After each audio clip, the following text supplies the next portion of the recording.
out playing the part. We're all actors, actresses. Before we leave, I want to show you a picture of my grandma that she sent me. Look at this picture.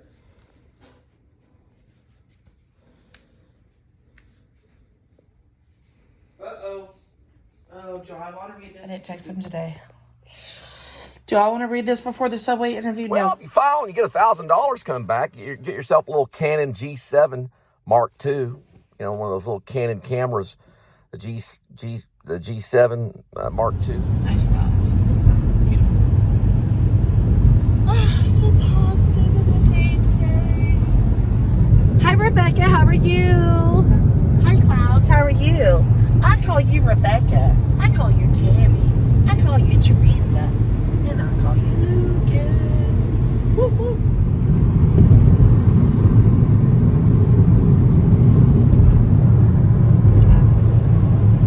Okay, so where do we want to go? Over here.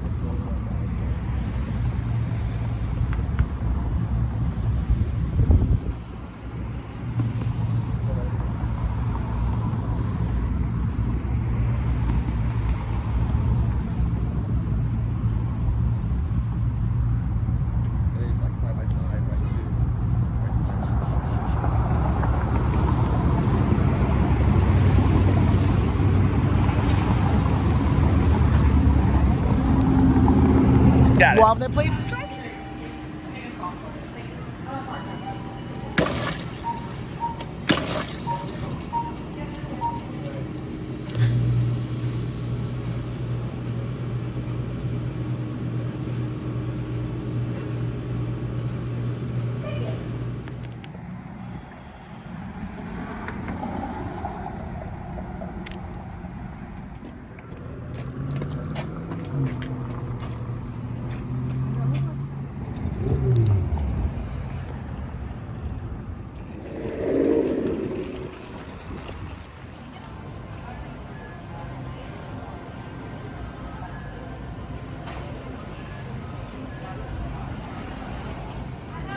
Where the beer is. We gotta get going.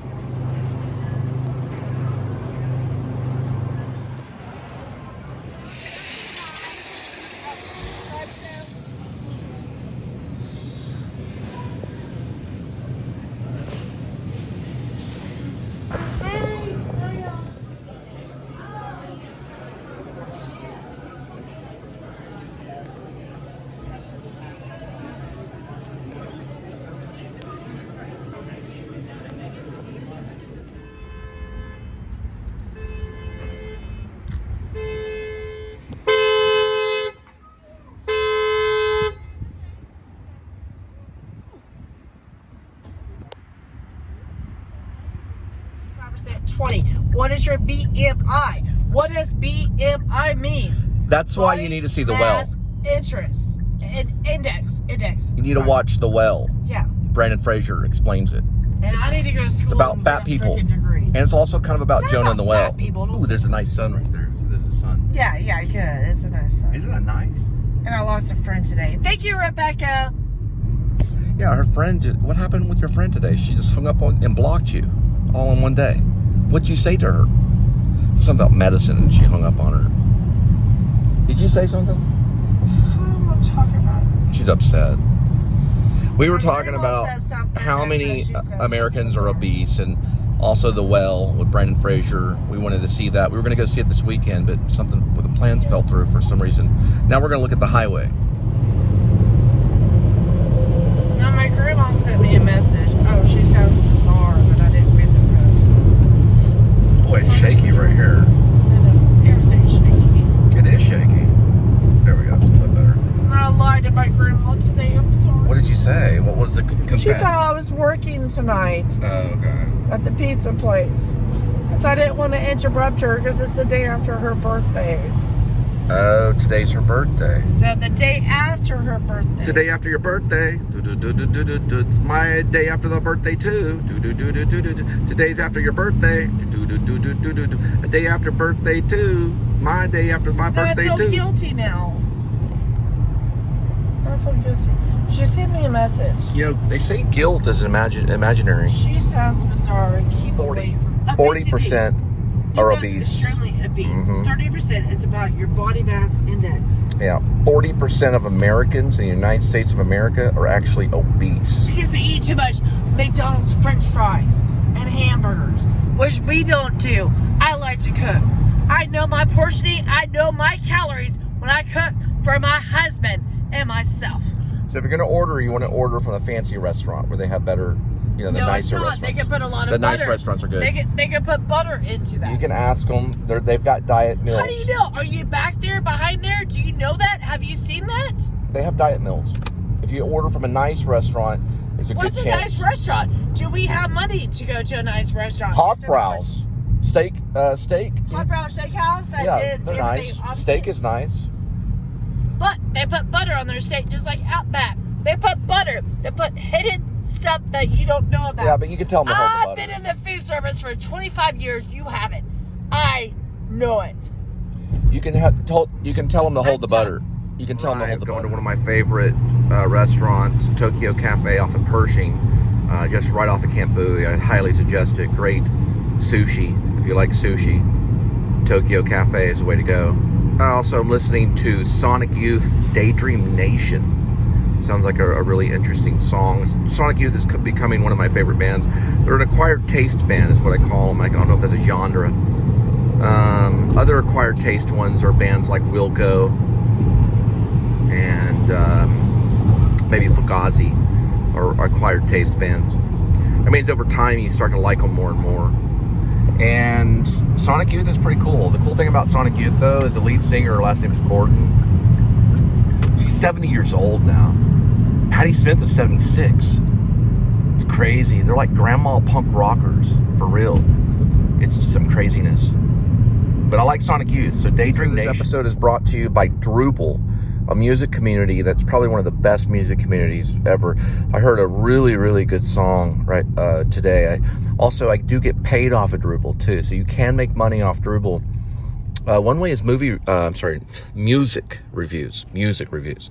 So you can do music reviews on Drooble, and they do have videos too. People post videos on Drooble, but it's mostly bands and community of music. Side note about Sonic Youth is that they're a married couple band too. So two of the people in the band are married, and it's Thurston Moore, who's a great guitar player, and of course Kim Gordon, a genius songwriter and vocalist that plays a mean bass, a very mean bass. They were married. It's like a married couple band, a punk rock marriage, you know. They did break up though towards the end when the band broke up. I believe 2008. I could be corrected. I could be stood corrected, but they did break up. It'd be nice to see Sonic Youth get back together, just like it'd be nice for Billy Corgan to allow Darcy to play back on Smashing Pumpkins. But, you know, maybe in a perfect world. We'll have to see. And also, I'd like to see the Pixies play live more often, too. Also, if you do go to Tokyo Cafe, I recommend the Dan Dan roll.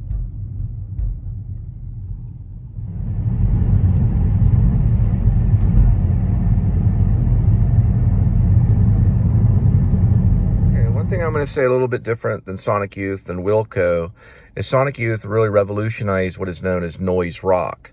Also art rock and surfer rock too. But they are post-punk, and I would say that they are definitely cool rock, you know. But take a song like Silver Rocket from Daydream Nation, where they take a long time with the noise. So they get into the noise, the distortion, really going crazy. This is a band that used to tweak their electric guitars with like pencils and stuff. They'd stick things in them and make them sound real weird. And they use one guitar for like one song sometimes. And then they'd use a different guitar for a different song. You know, they had these guitars were tweaked out, you know, so they'd make this major distortion, lots of noise. Now, in Silver Rocket, it goes on for quite a bit of time, and then the drums come in, and then the song comes back in, and you can hear the melody. So they take their time with that.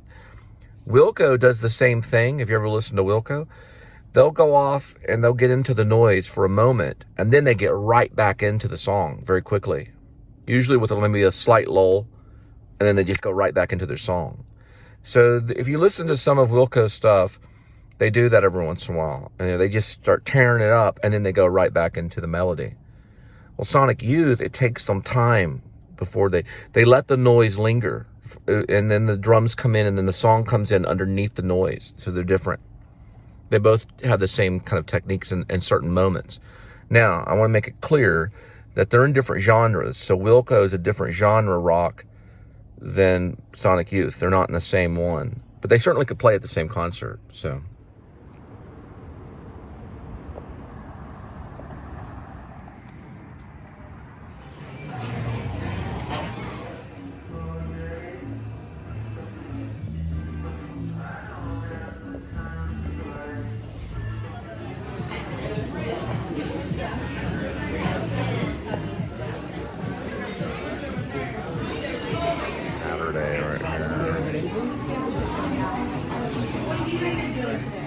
There it is. It's the hot and cold sushi at Tokyo Cafe. And it's Dan is in there, and Teho's, all kinds of good sushi. Good sushi at Tokyo Cafe. You'll come now. Bring friend. Daniel-san, I bring you sushi real fast. Right, we are at 8th Avenue, and you're kind of starting to see the Blade Runner kind of influence going on right here. It's not all over the place. It's not as bad as New York City or New York Times Square. This is Fort Worth, though. To see that right there alone is pretty impressive. This looked nothing like Fort Worth when I was growing up, but you can see a lot of the, it's pretty cool.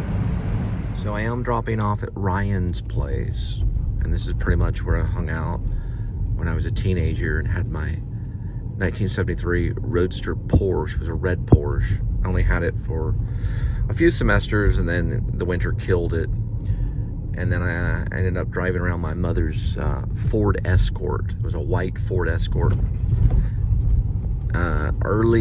Early 1990s, and then into 93. Then finally my sister gave me her Laser.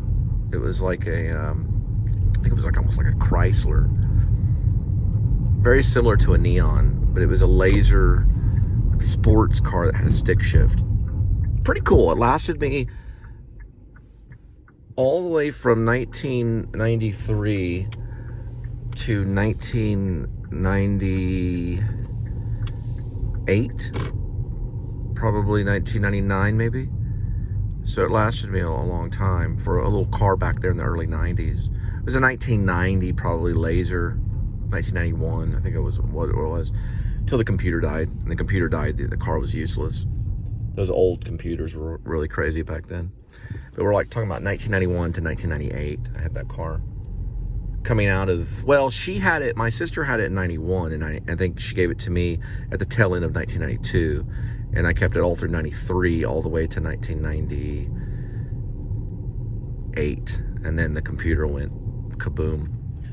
It's on Lipscomb right now. I gotta find this drop-off point. I'm thinking it's somewhere in this area.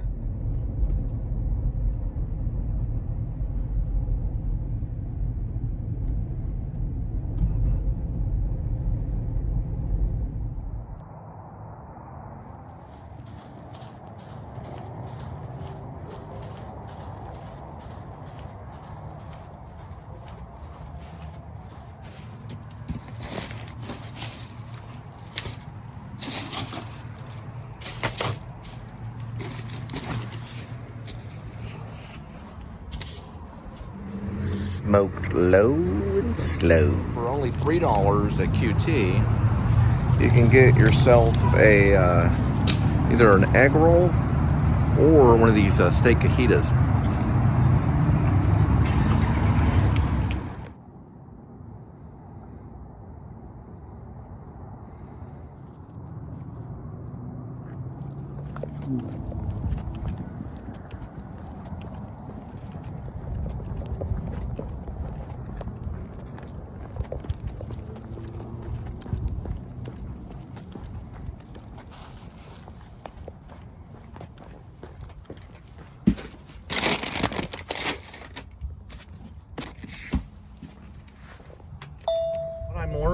is that you have to look at your storyboards like paintings. Whoops, gotta go. Look at your storyboards like a painting. And what John Ford was talking to Spielberg about when he was younger, if that really happened, is that he had him look at the paintings and then the horizon in the painting.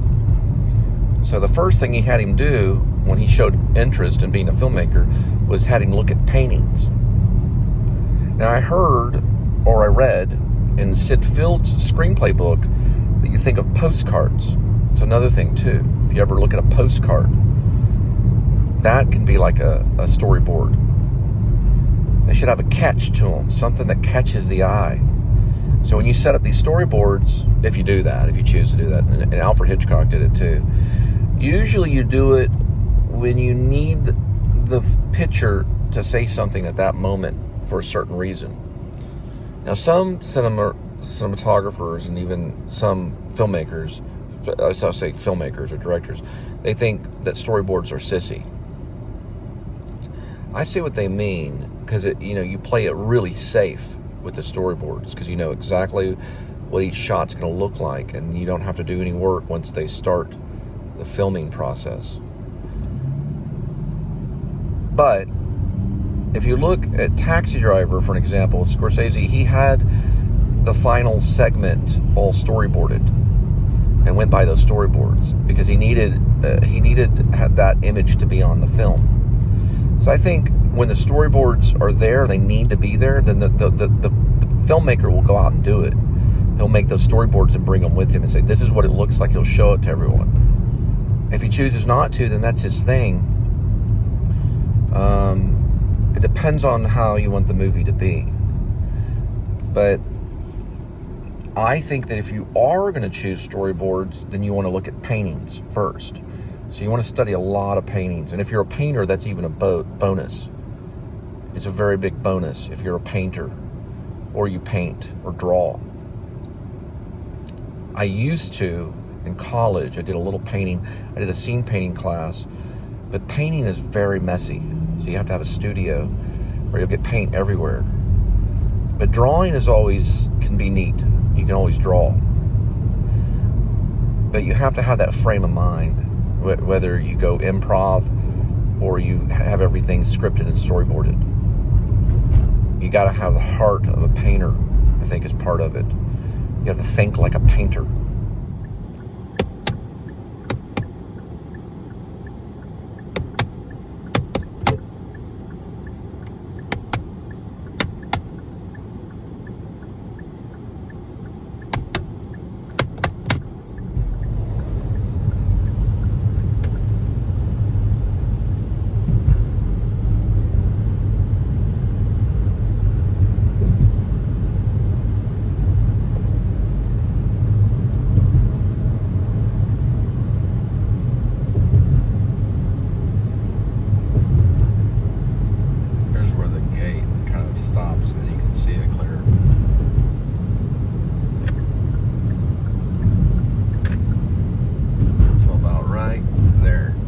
About censorship, anything that could be censored for whatever reason, you're going to first probably start with Martin Luther, as in the theologian and I guess you call him a spiritual leader, if you want to use that term. He was once like a priest or a monk, and then he divorced the Catholic Church and basically spoke out against the Catholic Church, and then published some stuff that the Catholic Church was wrong, put a doctrine and nailed that doctrine, or whatever you want to call it, thesis, whatever, to a door.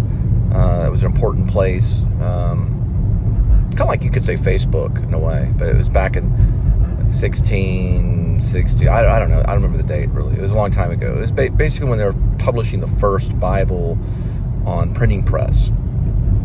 Guter printing press or something like that. I don't remember the exact name. I don't know the exact dates, but I know it happened. So they wanted to censor him, and Frederick the Wise, who was militant, German, very powerful military, said, no, you will not touch Martin Luther. Now remember, at this time, they began, I think they call it the 10-Year War, but it was a Protestant war and a Catholic war. So it was the Catholics warring against the Protestants, or the Protestants fighting against the Catholic. They were fighting like a war, like swords, armor, the whole thing. And Frederick the Wise was in that war, and it was coming out of Germany, and that's where Martin Luther was born. He was from Germany, I believe so. I think it was from Germany. I could be wrong, but he at least lived in Germany. Let's just put it that way. And Frederick the Wise chose to protect him. Now, the government at that time was kind of pretty much like the Roman Catholic Church, which was coming out of Rome. And I don't know why Martin Luther did this, but he went to Rome after all this war, all these people being slaughtered on the street, this big war, all over theology. It was all over religion. Like, who is right? Is it the Catholic or the Protestants? So he stood there right before the Roman Council, all the priests and basically like the Pope and everything, you know. They can't, I can say it in my mind, but I can't say what it is, but it's basically like a council of the Roman Catholic Church. And the rumor is that, you know, some people say he did or did not say it, but he basically, you know, he told them, you know, I will not change my mind.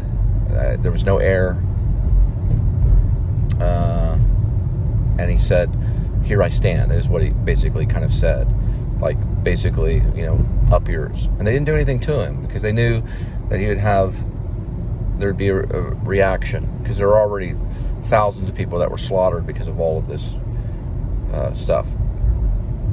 So that was an attempt to get Martin Luther to say that he was wrong, so they could publish another document saying, well, the original document that Martin Luther wrote, he didn't mean to say all those things, so, you know, but he did not sign on the dotted line. So they could not say that he wanted to renege what he was trying to say, or that he was going to go against what he was trying to say. So he kept his word and said, this is what I really believe. I believe the Catholic Church is wrong. Here I stand. Do your best, you know.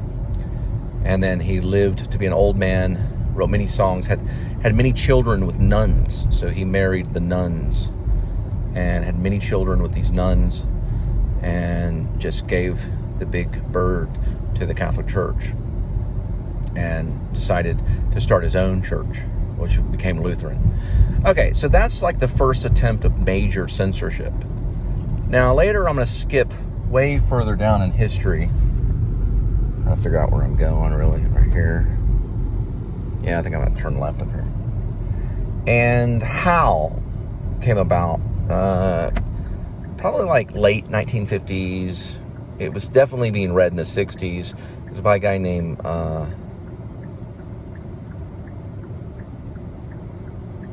Ginsberg. He was a poet. So Ginsberg wrote How, and the Supreme Court said, we want to censor this. And so the United States of America said that it was wrong. They wrote up their laws against the book of How, and it would not be published, because I haven't even really read it. I read some of it. I didn't even notice anything about it. I don't know. I have to go back and read it.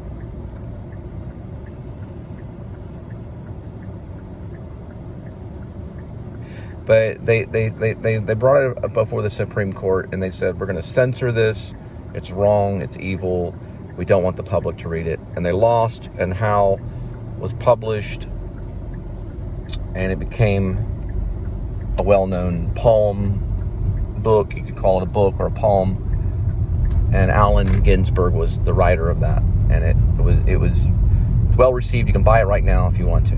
Okay, that was an attempt at censorship. Okay, and nothing like that had ever really come about before until NWA, which is a rap group.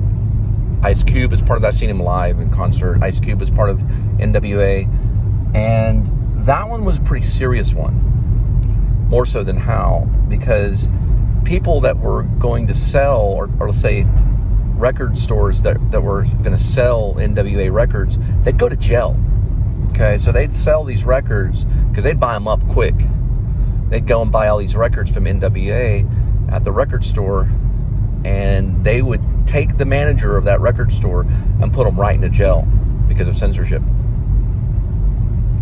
They went to the Supreme Court, and NWA won, and they made an agreement at that point. Anything goes.